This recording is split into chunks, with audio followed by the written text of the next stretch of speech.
జయ సద్గురు ప్రభు మహారాజుకి. ఇప్పుడు మనకే ఈ తూర్పుగోదావరి జిల్లా అనేటువంటి విషయంలో మేడపాడు గ్రామంలో చిన్నారమ్మ గారు చక్కగా శ్రీ సత్తు సిత్తు ఆనందరహిత చిన్మయాంబ సమేత యోగిని అంటే ఇక్కడ మనకి అమ్మగారు నాకు 10 సంవత్సరాల కిందటే తెలుసు. నేను అప్పుడు వచ్చినప్పుడు అమ్మగారికి అప్పుడు మరి కాలు చేయలాగి మంచం మీద ఉన్నారు. సంవత్సరం అయింది అప్పటికి. నన్ను చూసి చక్కగా 2 కందార్థాలు చెప్పి దానికి అర్థాలు చెప్తే చాలా ఆనందం పడిపోయి అమ్మ అమ్మ బంగారు తల్లి అన్నారు. అదేవిధంగా మళ్ళీ వస్తాను అని అనుకుంటే రాలేకపోయాను. అలా మళ్ళీ ఇంకొకసారి వచ్చి చూసి వెళ్ళాను. ఇప్పుడు అమ్మగారు ఆ రోజు నేను వచ్చినప్పుడు ఏమన్నారంటే, అమ్మ ఇంకా జనన మరణ భ్రాంతి రహితం అంటే ఇంకా మళ్ళీ పుట్టకుండా ఉండాలి అంటే మరి ఎన్ని సంవత్సరాలు నేను ఈ కాలు చేయలేకుండా నేను ఈ మంచం మీద ఉండాలో నాకే తెలియలేదు.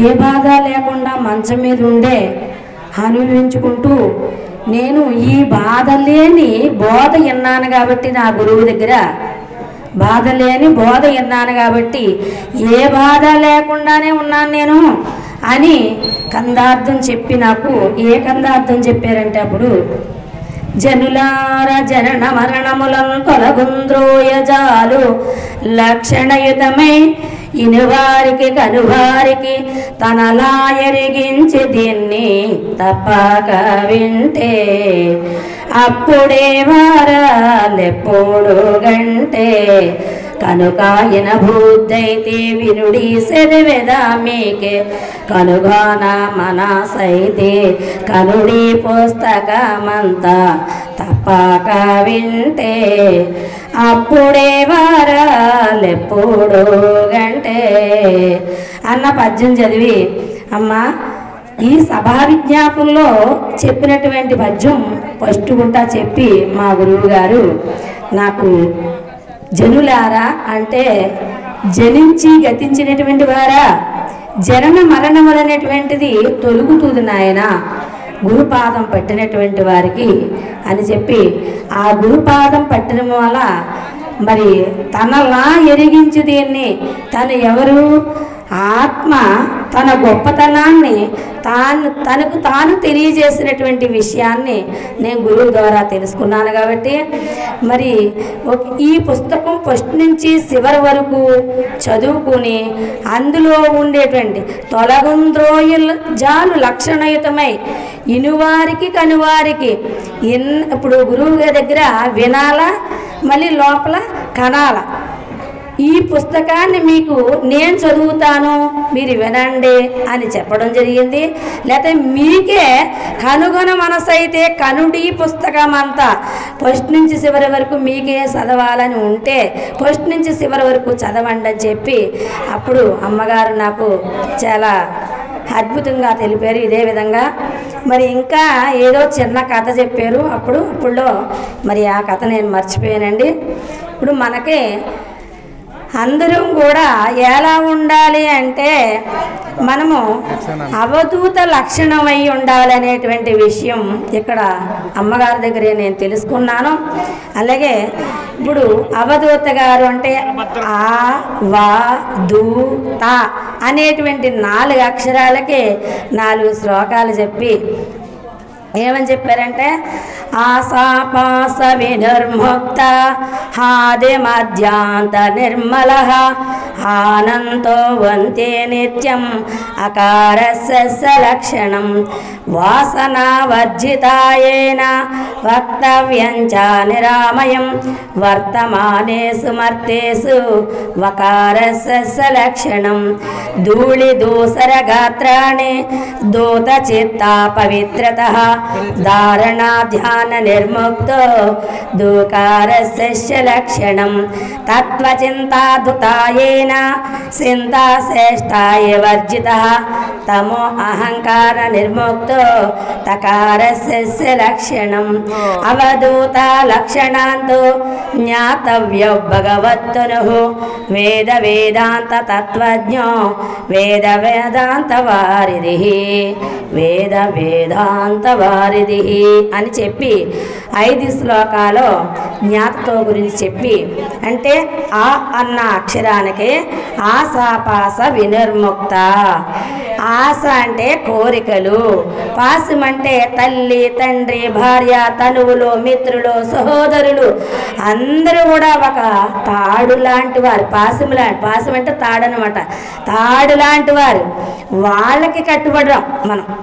వాళ్ళకు కట్టుబడి పాశం అనేటువంటి వాటికి కట్టుబడ్డారు కాబట్టి ఆశ అంటే కోరికలు లేకుండా, పాశం అంటే వీళ్ళకి కట్టబడకుండా ఎప్పుడు లేవు. ఆది మధ్యం అంతంలోనే ఆ అన్న అక్షరానికి ఆశపాసాలు లేవని వినిర్ముక్త అని చెప్పారు, లేవని చెప్పారు.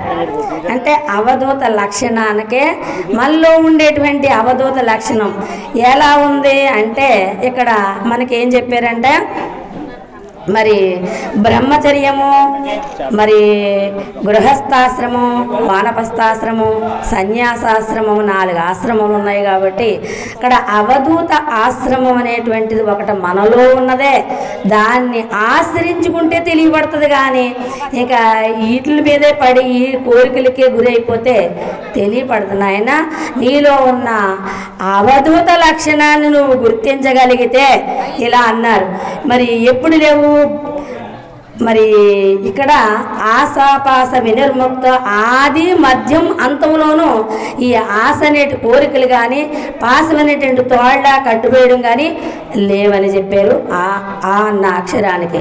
ఇంకా ఆ వా అన్న అక్షరానికి వాసన వర్జితాయేన వక్తవ్యంచ నిరామయం. అంటే ఏ వాసనలు ఉన్నాయి ఇప్పుడు అంటే దేహవాసన, శాస్త్రవాసన, లోకవాసన అని 3 వాసనలు ఉన్నాయి. ఎవరికి? మానవుడికి. అంటే ఇప్పుడు ఈ 3 వాసనలు ఎప్పుడు ఉండవు? భూత భవిష్యత్తు వర్తకాలమందు మరి లేవు కాబట్టి వాన్న అక్షరం వచ్చింది. అలాగే ధూళి దూసర గాత్రాన్ని దూత చిత్త పవిత్రత. ధూళి దూసర అంటే శరీరం మీద ఎంత ధూళి పడినప్పటికీ అక్కడ ఎలా ఉంది? ఆ చిత్తము లోపల ఉండేటువంటి చిత్తము పవిత్రంగానే ఉన్నది. పవిత్రంగా అంటే ఎలా ఉన్నది అంటే నేను అనేదాన్ని ఒక సూదిగా మలుసుకొని మరి మనసు అనేటువంటిది ఒక దారంగా చేసుకొని గురువాక్యములు అనేటువంటి పలుకులు ఒక పువ్వులుగా తయారు చేసి ఆ సూది నుంచి దారాల్లోంచి గుచ్చితే ఆ గురువాక్యము ఎలా అంటది అంటే ఓ గురుదేవా గురుదేవా గురుదేవా అన్న నామస్మరణలోనే ఉండి అక్కడ ఏమీ ఇంకా పవిత్రంగా లోపల చిత్తం ఎలా ఉందంటే అంత పవిత్రతను పొందుతుంది. శరీరము గుర్తు లేదు దానికి. తన స్వరూపం తనలోనే ఉండి గురుదేవా గురుదేవా అని నామస్మరణలోనే అంటా ఉన్నది. అప్పుడు శరీరం మీద ధూళి పడినా ఈ దుమ్ము ఉండినా ఈ శరీరం మీద ఏమున్నా కూడా తెలియటి లేదు. అంటే ఇప్పుడు లోపల పవిత్రంగా ఉన్నట్టే కదా. నీ మనసు జ్ఞాత పవిత్రంగానే ఉన్నది కదా. అంటే ఇప్పుడు మనసు ఎలా ఉన్నదంటే నిర్మలత్వాన్ని చెందింది. అక్కడ సంకల్ప వికల్పాలు లేవు. ఎప్పుడు మానవుడికి కోరికలు ఎప్పుడైతే లేకుండా ఉన్నాయో అప్పుడు మనసు నిర్మలంగా శాంతంగా ఉంటుంది. కాబట్టి గురు వాక్యాల్ని ఆ మనసు యందు నిలుపుకున్నాడు. కాబట్టి ఆ గురువాక్యాలు అప్పుడు మనసులో ఉండేటువంటి కోరికలన్నీ ఏమైపోయినాయమ్మా? నిర్మలం అయిపోయినాయి. అంటే ఇంక ఏం అనుకుంటలేదమ్మా. గురుదేవా గురుదేవా గురుదేవా అన్న నామస్మరణలోనే ఉండిపోయింది అది. అలాగా అమ్మగారిని చూడగలిగాను నేను. గురుదేవా గురుదేవా గురుదేవా అన్న నామస్మరణలోనే ఉన్నారు ఆవిడ. ఎంతసేపు అమ్మ ఆకలేస్తుంది అన్నం తింటావా అని అడిగినా సరే ఆకలి ఎక్కడున్నదమ్మా ఆ గురుదేవు నామస్మరణలోనే ఉన్నాననేటువంటి భావం అమ్మగారిలో చూశాను నేను. అలాగే తత్వచింత దుతాయేన చింతాశ్రేష్ట వివర్జిత తత్వం. ఏ తత్వం అంటే తన స్వరూపం తను తెలుసుకోవడమే తత్వం. ఇప్పుడు తాను ఎలా ఉన్నది అంటే తన తత్వం, తన యొక్క రకాన్ని విచారించుకోవడమే తనువు.